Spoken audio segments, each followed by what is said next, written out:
안녕하십니까. 브릿지 바이오 세라피틱스의 대표이사 이정규입니다. 오늘 2021년 2분기 결산에 즈음해서 여러분들에게 결산 자료와 그리고 현재까지의 사업 연구 개발 현황을 말씀드리도록 하겠습니다. 먼저 면책 조항의 여러 문구들, 예상과 기대, 계획 등은 참고하셔서 여러분들 투자에 활용하시기를 바랍니다. 먼저 브릿지 바이오의 사업 개요에 대해서 말씀을 드리고 그 다음에 구체적인 과제들을 하나씩 설명드리도록 하겠습니다. 저희 회사의 비전은 아주 명확합니다. 장기적으로 영업현금 흐름을 창출해서 그 영업현금 흐름으로 독자적인 운영이 가능한 혁신신약 중심의 글로벌 상업화 단계 바이오텍 회사가 되는 것이 저희의 비전입니다. 2015년 설립부터 작년까지 준비기라고 생각을 하고 있습니다. 그 당시 국내 최초의 NRDO 사업 모델의 바이오텍 회사로 미국 임상 IND를 세계 승인을 받고 설립 4년 만에 코스닥에 상장을 했습니다. 또한 초기 개발 인력, 즉 2A까지의 인력들을 확보를 했고 20명이라는 아주 작은 숫자를 효율적으로 해서 글로벌 라이선싱 아웃도 하고 코스닥 상장도 했습니다. 올해부터는 앞으로 5년 동안 성장기로 설정을 하고 있습니다. 이 기간 동안 브릿지 바이오는 글로벌 연구개발 단계 바이오텍사로 변신을 하려고 합니다. 즉 NRDO 모델에서 좀 더 진화해서 외부로부터 도입하는 현재 사업 모델을 그대로 유지하면서 자체 신약 발굴도 하는, 즉 내부와 외부의 신약들을 적극적으로 도약기에 판매를 할 수 있는 그런 약을 자체적으로 가지려고 하고 있습니다. 이 기간 동안 기술 이전 성과를 바탕으로 안정적인 현금 흐름을 창출하려고 합니다. 즉 상황상 시장에서 자금을 조달할 수도 있겠지만 저희는 기술 이전을 통해서 그 자금 조달들을 최소화하려고 하고 있습니다. 이 기간 동안 저희는 인력은 100명을 목표로 하고 있습니다. 나중에도 설명드리겠습니다만 현재 35명 그리고 연말까지는 40명 내외가 될 것으로 생각을 하고 있고, 임상개발의 숫자 그리고 단계가 진행됨에 따라서 특히 글로벌 임상 인력들이 대폭 늘어날 것으로 예상을 하고 있습니다. 2026년부터는 저희는 도약기로 생각을 하고 있습니다. 성장기 동안에 만드는 이 파이프라인 중에서 FDA 허가를 받은 약물을 본격적으로 미국에서 판매를 함으로써 글로벌 상업화 단계 바이오텍 회사로 도약을 하려고 합니다. 이 기간 동안에는 로열티나 매출 현금 흐름으로 독자 운영이 가능한 글로벌 바이오텍 회사가 되겠습니다. 이 시점에서 인력은 아마도 영업까지 포함하고, 즉 생산까지 포함하기 때문에 최대 500명까지로 성장할 것으로 예상을 하고 있습니다. 앞에서 말씀드렸듯이 저희는 NRDO 모델로 시작을 했습니다. 그리고 현재까지 와 있는데 앞으로는 NRDO에서 좀 더 진화해서 자체 발굴 역량을 가지는 사업 모델로 가려고 하고 있습니다. 그래서 내부 발굴 역량과 외부에 있는 물질들을 적극적으로 도입하는 사업 개발 역량을 동시에 구축하려고 합니다. 현재 자체 물질 발굴은 이 한국 쪽에서 주로 진행이 되고 있고요. 나중에 말씀드릴 BBT207이 가장 가까운 자체 발굴 후보 물질이 되겠습니다. 미국 보스턴에 있는 보스턴 디스커버리 센터도 작년 10월부터 본격적으로 가동을 하고 있고 현재 BDC1, BC0 프로젝트가 진행이 되고 있습니다. 현재까지는 실험실 입주가 안 돼서 완전히 가상 운영을 통해서 미국, 유럽 그리고 중국에 있는 CRO들을 활용을 하고 있습니다. 올해 12월 달에는 본격적으로 실험실을 셋업을 해서 좀 더 이 발굴 속도를 높이려고 하고 있습니다. 또한 글로벌 딜 소싱 결과들을 도출하기 위해서 현재 항암제 다수종, 그리고 저희가 강점을 가지고 있는 섬유증 치료제 다수종, 그리고 바젤 지역에 있는 협업을 통해서 이 바젤 론치를 통해서 계속 신규 과제들을 리뷰를 하고 있습니다. 또한 샌프란시스코에 있는 이 AI 기반 신약 발굴 업체인 애토마이즈와 공동 연구를 통해서 현재 발굴을 또 하고 있습니다.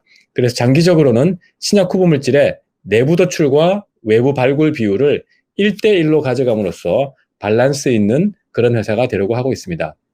이러한 내부, 외부 1대1 기준을 맞추기 위해서 저희는 이 본사에서 주로 초기 임상 단계와 일부 발굴 기능을 담당을 하고요. 기업 전략 수립과 글로벌 관리를 맡을 계획입니다. 그리고 한국 및 아시아 지역에 신기술을 검토하고 도입하는 일을 하려고 하고 있습니다. 미국 보스턴에 위치한 BDC는 BDC 자체적으로 신약 발굴을 이제 하고 있고요. 주로 초점을 맞추는 것은 저분자 화합물로 항암제 쪽에서 신규 표적들을 하려고 하고 있습니다. 또한 미국이나 유럽에 신기술을 검토하고 협업하는 것을 현재 하고 있습니다. 특히 스위스 바젤 지역에 있는 이 바젤 론치와 협업이 아주 활발하게 진행이 되고 있습니다. 이를 뒷받침하기 위해서 올해 2월에 약 100억 규모의 증자를 이미 단행을 했고, 현재 인력은 보스턴에 총 5명이 있습니다.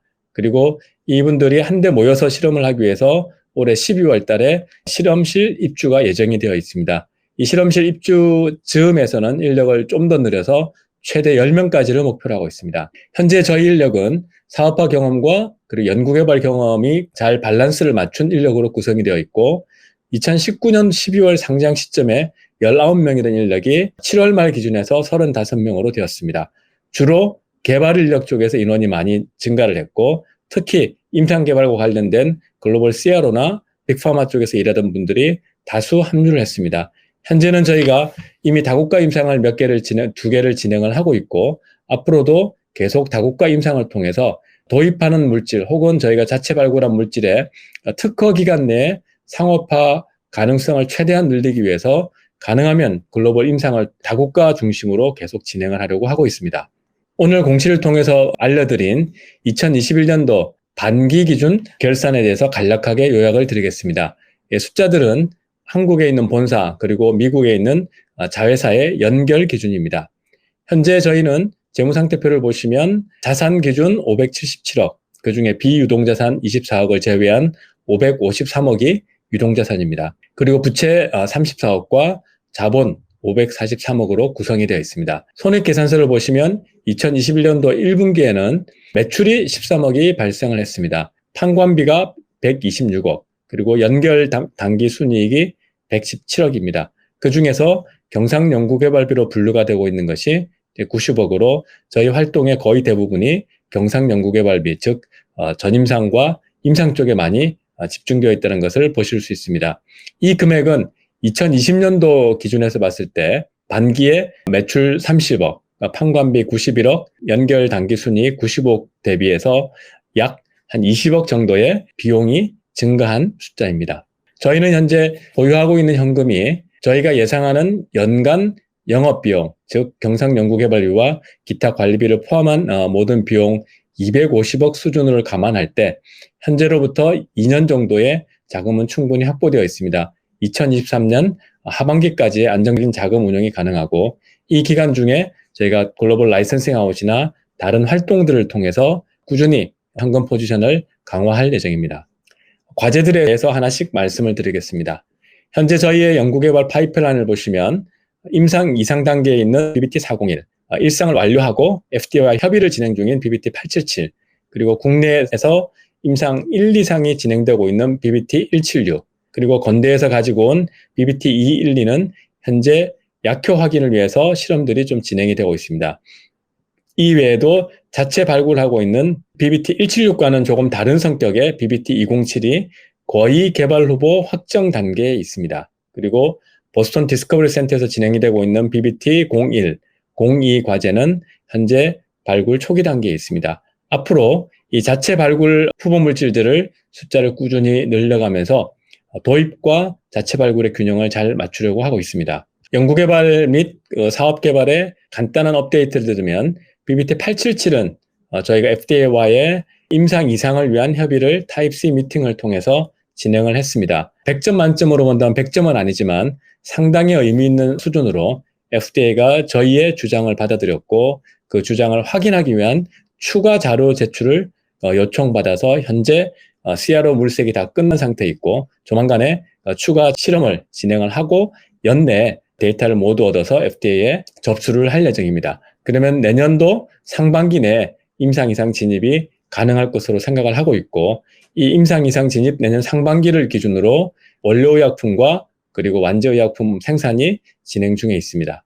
BBT401은 임상 이상에서 저용량은 이미 완료됐다는 것을 여러분들 잘 아실 거고, 중고 용량이 진행이 되고 있습니다. 총 5개 나라에서 진행이 되고 있는데, 미국과 우크라이나에서 각각 1명씩의 환자가 이미 모집이 되었고, 현재 총 36개의 기관을 저희가 활성화시키려고 하고 있는데, 8월 내에는 36개 기관 모두가 활성화가 되어서 본격적인 환자 모집에 돌입을 하고 저희의 목표인 2021년 12월까지 모든 환자 모집하는 것을 목표를 달성하는데 큰 무리가 없을 것으로 생각을 하고 있습니다.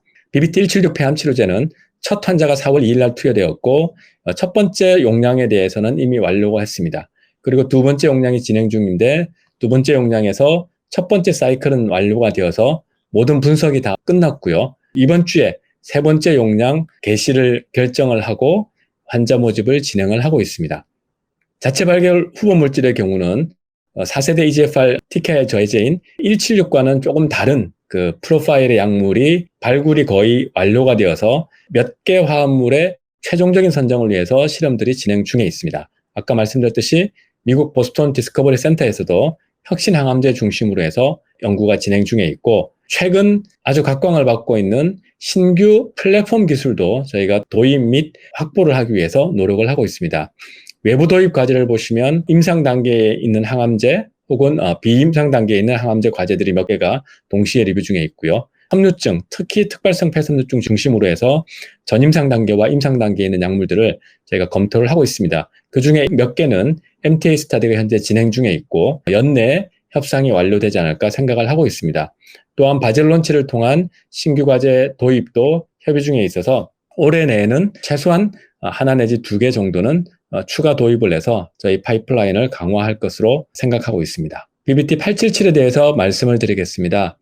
BBT877은 이 오토택신 저해제라는 이 계열 내에서 뜻하지 않게 퍼스트인 클래스가 되었습니다. 저희가 처해져 있는 이 상황에서 이 퍼스트인 클래스의 이 포텐셜을 최대한으로 끌어내기 위해서 저희 연구 개발진이 머리를 싸매고 열심히 하고 있습니다. 이 약물의 첫 번째 적응증은 여러분들 잘 아시다시피 특발성 폐섬유증이고 현재 여러 가지 가능성 있는 적응증, 유방암이나 난소암에 대해서 저희가 테스트를 하고 있고 이 연구 결과들이 나오면 이 특발성 폐섬유증과는 별개로 IND를 진행을 해서 임상을 진행을 하려고 하고 있습니다. 현재 가장 현안으로 되고 있는 FDA와의 비임상 독성 이슈 관련해서 타입C 미팅을 완료를 했고 그 추가적인 자료를 만들기 위해서 실험이 진행 중에 있습니다. 약물은 처음에 레고캠 바이오로부터 가지고 왔고 저희가 2년 동안 개발한 후에 베링가 인게람에 라이선스 아웃되었지만 안타깝게도 독성 가능성으로 인해서 작년 11월에 다시 우리 쪽으로 반환이 되었습니다. 저희는 이 약물의 가능성을 여러 데이터를 통해서 굳게 믿고 있고 이것의 개발을 재개하기 위해서 FDA와 긴밀하게 협의를 하고 있습니다. 그 결과를 보시면 가장 핵심적인 내용이 발암성의 가능성을 테스트하기 위한 이 커밋 어세이라는 것이 있는데 이 커밋 어세이에서 파지티브가 나왔기 때문에 잠재적으로 발암성의 위험이 있는 것으로 실험상으로 나왔습니다.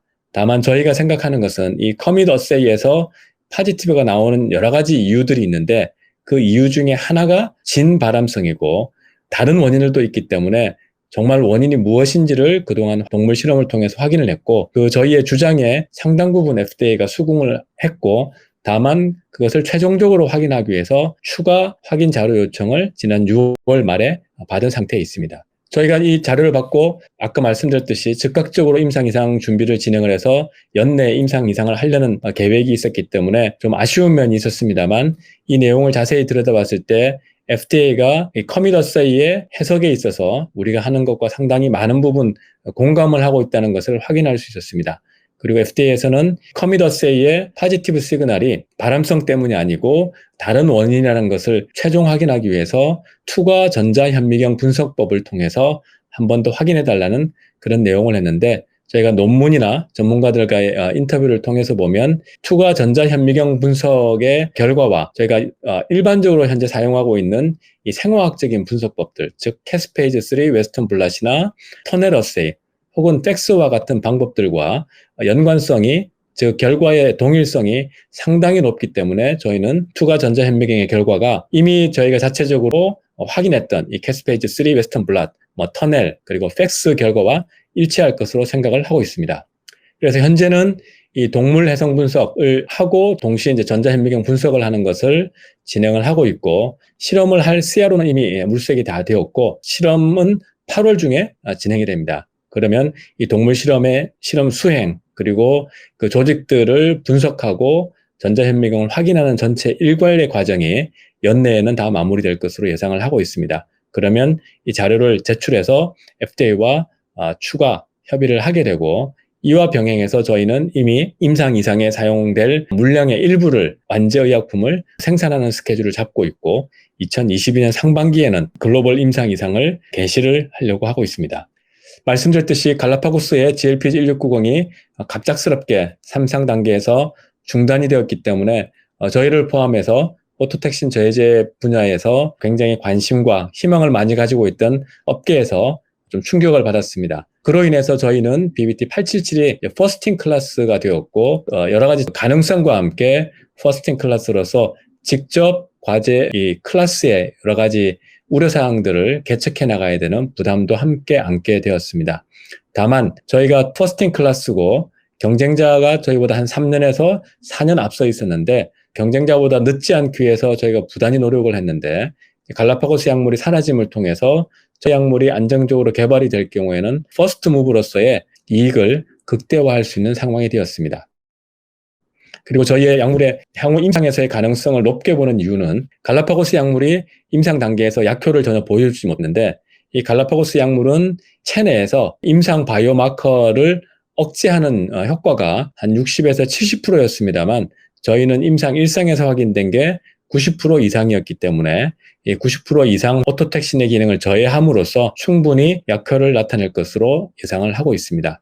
또한 갈라파고스의 주요 부작용 중에 하나였던 AE, 즉 Acute Exacerbation, 급성 악화를 통한 이 사망이 저희 약물과는 좀 다를 것이다라는 동물 전임상 시험 데이터가 있어서 저희는 이 부분에서 상당히 큰 희망을 가지고 있습니다. 현재 갈라파고스가 임상을 중단한 이후에는 저희가 가장 앞서 있고 미국의 바이오벤처인 블레이드 세라피틱스라는 회사가 현재 임상 1상을 완료를 한 상태인데 이상은 진입하지 않고 있습니다. 그리고 독일 머크의 메르크라고 하죠. 독일 메르크로부터 분사된 아이옹크튜라라는 회사는 오토택신 염제, 특히 최선 치료제로 개발하기 위해서 IND를 했고 현재 임상 1상에 진입했다라는 보도자료가 나왔습니다. 산쇼라는 회사가 임상 1상인데 여기에서는 골관절염 관련된 통증의 치료제로 개발을 하고 있습니다. 그리고 저희에 이어서 IND를 냈던 XRX의 경우는 IND를 한 이후에 추가적인 임상 액티비티가 없는 것으로 보여지고 있습니다. 그래서 저희는 현재 계열 내 최초의 약물이고 가장 풍부한 임상 데이터를 현재 가지고 있고 FDA와의 협의가 끝나는 즉시 임상 이상을 진행을 해서 이 분야에서 First Mover Advantage를 최대한 활용하도록 하겠습니다. BBT401 내용입니다. BBT401은 펠리노1이라는 단백질을 저해하는 퍼스팅 클래스 약물입니다. 현재까지도 이 펠리노1을 저해하는 약물은 없는 상태에 있고요.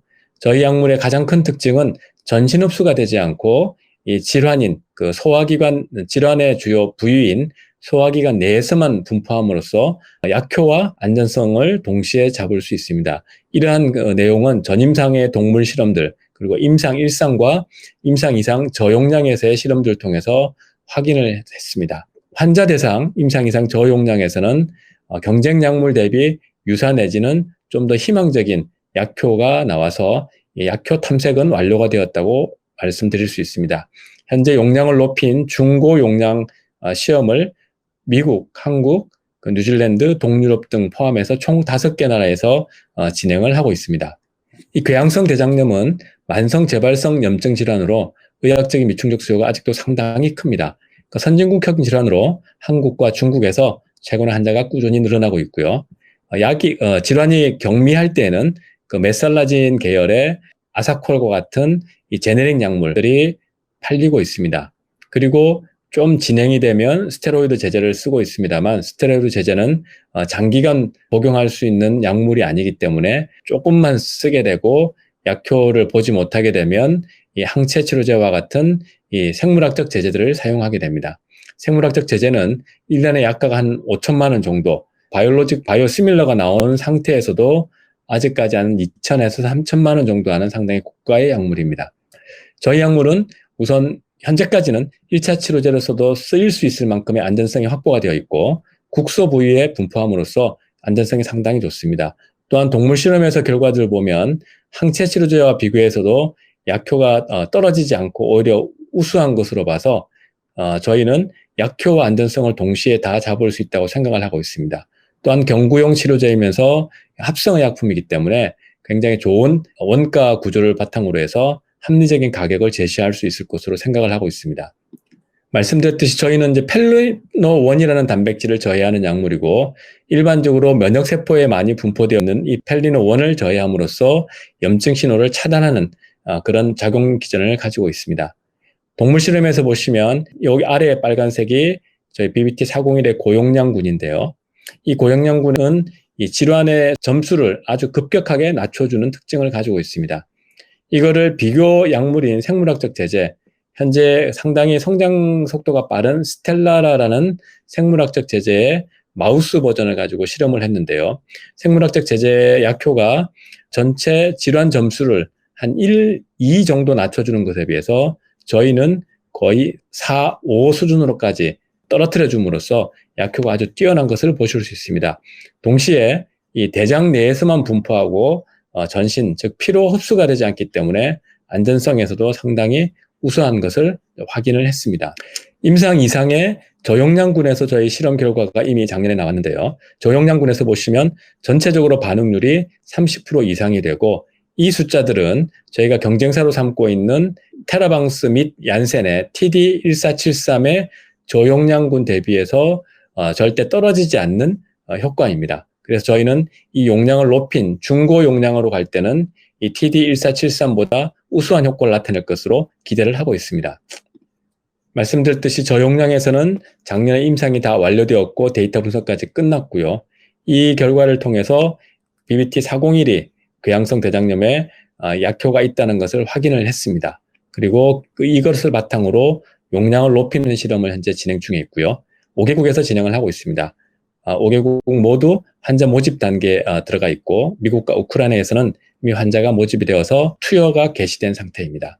총 36개 기관에서 하는데 8월 내에 모든 36개 기관 모두를 활성화해서 올해 연말까지는 목표로 하는 36명 환자를 모두 모집하려고 하고 있습니다. 그리고 이번 중고 용량에서는 대장 도달률이 개선된 신규 제형을 사용했기 때문에 약물이 이 대장 질환 부위까지 도달하는 비율이 획기적으로 늘어났습니다. 수치상으로만 본다면 거의 몇십 배에서 몇백 배 수준으로 늘어나서 굉장히 좋은 약효를 기대할 수 있을 것 같습니다.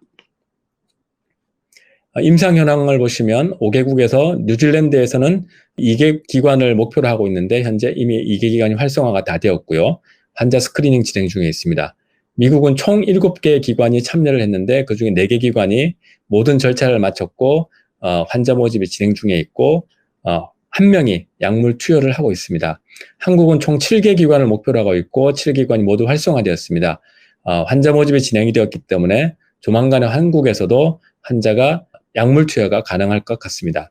폴란드 5개 기관 중에 4개, 우크라이나 15개 기관 목표 중에 11개, 그래서 합계 36개 의원 및 병원 기관을 대상으로 하는 것 중에서 28개가 모든 절차를 다 마쳐서 환자 모집 스크리닝 과정에 들어가 있습니다.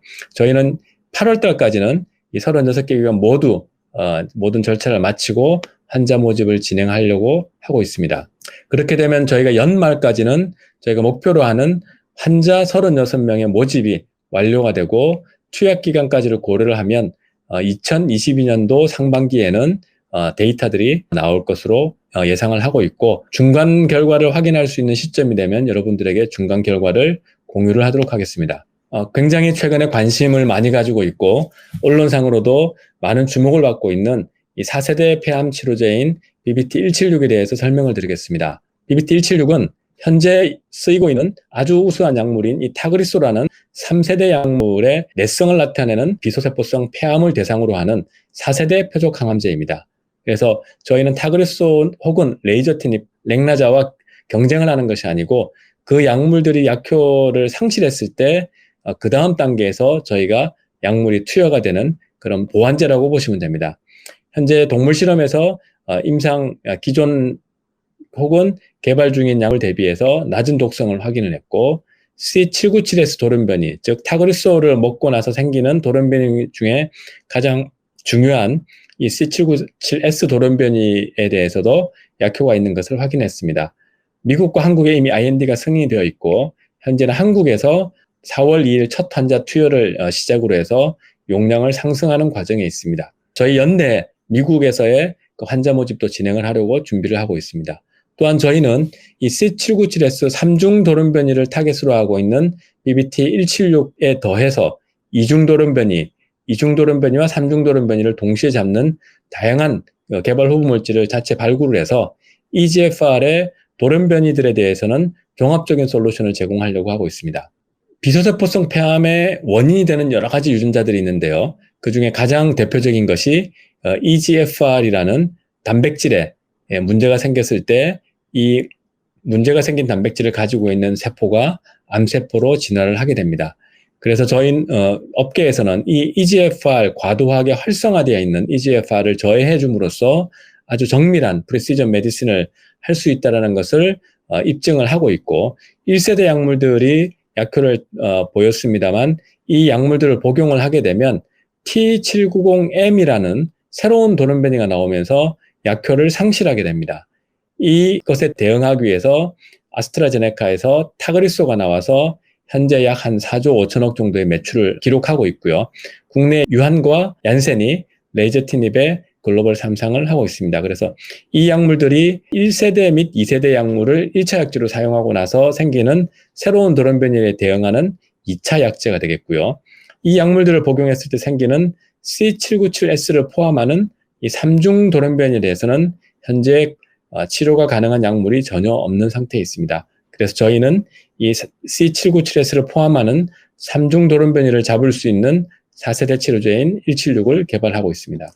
동물 실험에서의 결과들을 보여드리면요. 드라이버 뮤테이션, T790M 뮤테이션, 그리고 C797S 뮤테이션 세 가지 돌연변이를 가지고 있는 3중 돌연변이의 PDX, 즉 환자율의 세포를 이용한 동물 실험을 보시면 BBT176이 100mg/kg 하루 한 번 복용하는 데서는 거의 암세포를 완전히 억제하는 것을 보실 수 있습니다. 또한 이 3중 돌연변이만 억제하는 것이 아니고 드라이버 뮤테이션이라고 하죠. 이 델19 돌연변이에서도 약효를 보이기 때문에 176이 3중 돌연변이 및 드라이버 뮤테이션까지 약효를 나타낼 수 있을 것으로 저희는 기대를 하고 있습니다. 또한 이중 돌연변이, 즉 타그리소를 먹는 환자들 중에 꽤 많은 숫자가 이미 폐암으로부터 이 뇌로 암이 전이된 경우들이 많기 때문에 저희 약물은 이 폐에서 작용할 뿐만 아니라 뇌에서도 작용을 해야 되겠다는 판단을 가지고 동물 실험을 했는데 이 뇌에 암세포를 주입을 하고 저희 약물을 같이 주입을 하면 보시는 바와 같이 저희 약물을 주입한 약물에서는 이 뇌에 있는 암세포의 시그널이 아주 상당히 떨어져 있는 것을 보실 수 있습니다. 현재 EGFR 시장 중에서 특히 두각을 나타내는 것이 타그리소입니다. 3세대 치료제이고요. 3세대 치료제를 사용을 했을 때 현재는 임상 스타디 따라서 조금 차이는 있습니다만 대략 한 20% 정도, 즉 타그리소를 먹는 환자들 중에 20% 정도가 이 C797S라는 새로운 돌연변이를 가지는 이 저항성 이 암세포가 된다는 것으로 확인이 되고 있습니다. 그래서 저희가 추정할 때는 2030년도 정도 되면 전 세계에서 환자 수가 약 한 10,000에서 20,000명 정도가 매년 C797S 돌연변이를 가지는 환자로 발생할 것으로 생각합니다. 타그리소는 이미 말씀드렸듯이 작년 매출이 이미 43억 불이고 27년까지는 90억 불, 최대 100억 불 정도로까지 성장할 것으로 예상하고 있습니다. 이 타그리소를 먹었을 때 생기는 여러 가지 돌연변이 그리고 저항성 메커니즘 중에서 이 C797S 돌연변이를 가지는 것이 가장 많이 있습니다. 특히 1차 약제를 쓰고 2차 약제를 타그리소로 썼을 때는 약 20% 정도가 생기고요. 타그리소를 1차 약제로 썼을 때는 한 7% 정도가 생깁니다. 그런데 타그리소가 1차 약제로 쓰였을 때 이 7% 환자들이 이 C797S 돌연변이를 가지게 되는데 다른 약물을 쓰게 되면 자연스럽게 거의 한 20% 정도로까지 다시 이 C797S 돌연변이를 가지는 환자들의 숫자가 늘어나게 됩니다. 현재 이 C797S 돌연변이가 굉장히 큰 이슈가 되고 있기 때문에 많은 회사들이 약물을 발굴 혹은 개발을 하고 있습니다. 그 중에서도 저희 브리치바이오가 전 세계에서 가장 앞서 있습니다. 저희는 이 C797S를 포함하는 3중 돌연변이를 대상으로 하는 약물인 BBT176이 이미 임상 1, 2상에 진입해 있고 지난 4월 첫 환자 투여부터 시작을 해서 현재는 그 세 번째 용량 투여를 준비 중에 있습니다. 저희의 가장 강력한 경쟁사인 블루프린트 같은 경우는 BLU945라는 약물은 3중 돌연변이를 대상으로, BLU701은 2중 돌연변이를 대상으로 현재 임상과 전임상에 들어가 있는데요. BBT945 같은 경우는 미국에서 한 사이트에서, 저희는 한국에서 세 사이트에서 진행을 하고 있습니다만, 한 사이트에서 진행을 하고 있고, 최근에 IND가 클리어가 돼서 임상 준비를 하는 것으로 알려지고 있습니다. 그 외에 중국 업체, 독일 업체, 일본 업체나 미국 벤처들이 진행을 하고 있는데, 현재까지는 모두 전임상 단계로, 요약을 드리면 BBT176이 C797S 돌연변이를 가지는 3중 돌연변이에서는 전 세계에서 가장 앞서 나가 있다고 말씀을 드릴 수 있습니다. 저희는 4월달 첫 번째 용량을 시작으로 해서 두 번째 용량의 3명 환자에 대해서 한 사이클, 즉 21일간의 투여가 완료되었고, 분석을 마쳐서 이번 주부터 세 번째 용량을 진행을 하는 것을 결정을 해서 조만간에 8월 중에 세 번째 용량으로 환자 3명에게 투여가 될 것으로 예상을 하고 있습니다. 그리고 현재까지 총 완료된 것 기준으로 할 때는 2개 코호트, 환자 수는 7명이 들어와 있고요. 조만간에 8월 달에 세 번째 용량이 시작이 되면 추가적으로 3명이 더 추가될 예정입니다. 현재 저희가 용량 상승 시험 중에 있습니다. 한국의 3개 병원에서 진행 중에 있고, 용량을 상승해가면서 MTD, 즉 그 독성 여부를 결정을 하게 되는데, 현재까지 용량 2까지 아주 좋은 안전성을 보여주고 있습니다. 그리고 액체 생검을 통해서 환자들의 상태, 그리고 어떤 돌연변이를 가지고 있는지를 저희가 다 확인을 하게 되는데, 용량 상승 시험이 끝나면 저희는 확장 코호트로 미국과 한국에서 동시에 진행을 하려고 하고 있고, 대략 올해 말 내년 상반기로 생각을 하고 있습니다. 현재 다수의 업체들과 기술 이전 관련된 컨택을 하고 있는데, 저희는 이 약물 같은 경우는 미국 허가를 받기 위해서 총 환자 수가 한 200명 정도면 이 미국에서 Accelerated Approval을 충분히 받을 수 있을 것으로 생각을 해서 이 조기 라이센싱 아웃과 독자적인 상업화의 두 가지 옵션을 가지고 저희에게 가장 좋은 이익을 주는 옵션을 선택하려고 하고 있습니다. 그리고 아까 말씀드렸던 176과는 조금 다른 성격의 4세대 EGFR 저해제인 207에 대해서 오늘 조금 더 자료를 말씀을 드리겠습니다. 이 암 유발 돌연변이, 즉 DEL19이나 L858R과 같은 돌연변이가 생기면 이게 암세포가 되는데요. 1, 2세대 약물을 먹게 되면 T790M 돌연변이가 생기고, 저희는 약자로 DT 혹은 LT라고 합니다. 여기에 대응한 약물이 타그리소인데, 이 타그리소 약을 먹게 되면 또 이 암 유발 돌연변이, 즉 드라이버 뮤테이션, T790M 뮤테이션, 그리고 C797S 뮤테이션과 같은 C797S를 포함하는 3중 돌연변이가 나타나게 됩니다. 여기에 대응하기 위한 것이 BBT176이고요. 현재 임상 일상 진행 중에 있습니다. 그 암 유발 돌연변이에 대해서 타그리소가 1차 약제로도 허가를 받았기 때문에 타그리소를 먹게 되면 이 암 유발 돌연변이인 DEL19 혹은 L858R 돌연변이에다가 C797S 돌연변이를 가지는 이중 돌연변이, 즉 DC, LC가 나타나게 됩니다. 이게 나타나게 되면 현재 타그리소는 약효를 상실하게 되고, 현재까지는 이 C797S 돌연변이에 대한 좋은 약이 없기 때문에 여기에 다른 여러 가지 치료제들을 쓰게 되면 최종적으로 다시 3중 돌연변이가 생기게 됩니다. 일반적으로 이 3중 돌연변이가 생길 때는 2중 돌연변이도 암덩어리에 같이 섞여 있기 때문에 2중 돌연변이와 3중 돌연변이를 동시에 잡을 수 있는 새로운 약이 필요하게 됩니다.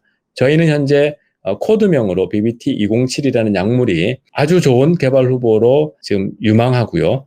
추가적인 확인 실험을 통해서 올해 내에 BBT207을 이 암 유발 돌연변이 이후에 타그리소를 1차 약제로 썼을 때 생기게 되는 이 3중 돌연변이와 2중 돌연변이가 섞여 있는 암종에 대해서 쓰일 수 있도록 개발하려고 하고 있습니다.